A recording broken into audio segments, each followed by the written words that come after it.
ACT, do you see this? Look, if it ain't official Dana J, Levi for Kelly, Primadonnanews, I don't even want to see it. Just take the phone. Look, you got some weed? Dang. You gotta get some. All right, hurry up. Diesel and them here, everybody here. We waiting on you. All right.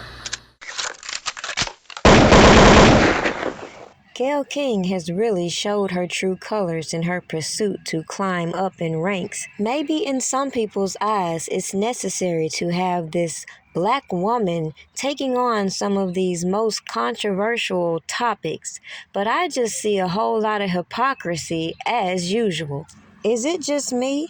Or is it all these women who promote this overly sexualized image being the counterparts and the catalyst to keep this Me Too movement going?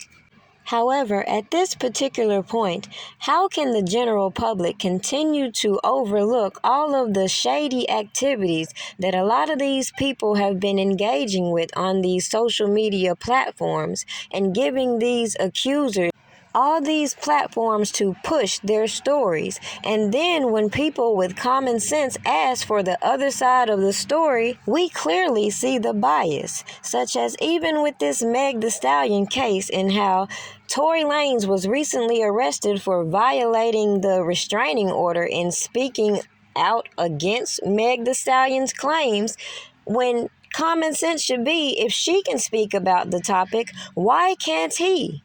Why has it become so horrible when we hear all these outrageous allegations to want to listen to both sides of the stories?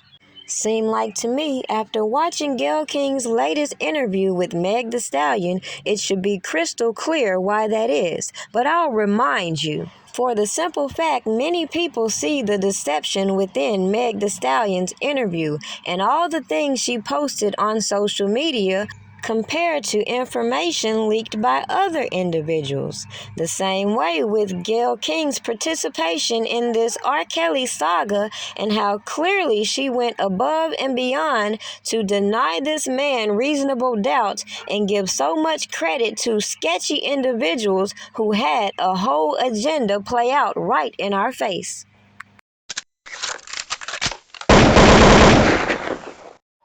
I talked to Angela now. You gotta get rid of Mason and you have to get rid of this publicist because they are working with Avenatti. This was a whole, like this Gayle King thing. They knew about this from like weeks ago, like they've been planning this. I know you don't probably want to listen to me, but please, you cannot let him do this interview on Monday. Like all of this stuff is a plan to just like put you apart and make shit worse. Cannot let who do an interview? This Daryl Johnson guy.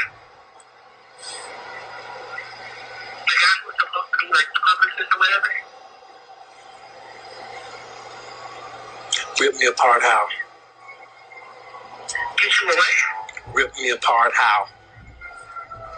Like it's just all things. Like I don't know. No. Just be specific. Be specific. Rip me apart how? I know the how. Okay, I want you to find out. I want you to find out how and let me know. People want so badly to believe that Meg Thee Stallion is telling the truth, but it's just a few things that just make absolutely no sense to me, and that's just my opinion, that she's full of shit. Nonetheless, we see she's given this platform to get ahead of her story. Meanwhile, the other party is not allowed to talk about his stance. Oh, but I forgot.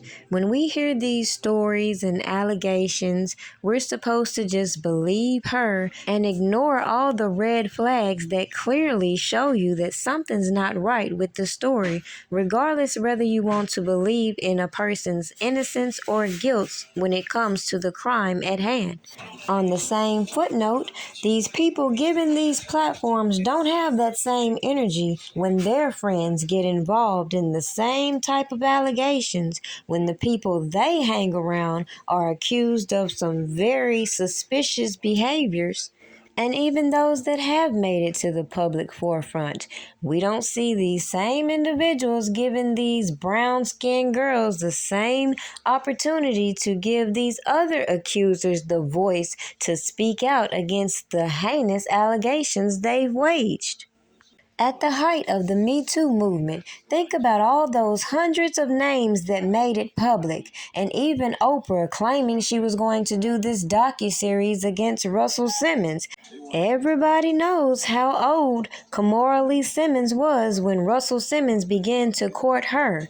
But obviously in the industry, it's all about who you know, who's rubbing noses with who, and who's got more dirty laundry they're trying to keep behind closed doors as they go along with these other narratives while silencing others. But leave it to the easily swayed black community to continue to allow these people giving these interviews to keep shifting the blame from all their friends and putting it on other individuals. Let's continue to overlook these sketchy behaviors of these accusers coming out public with these allegations against these legendary figures.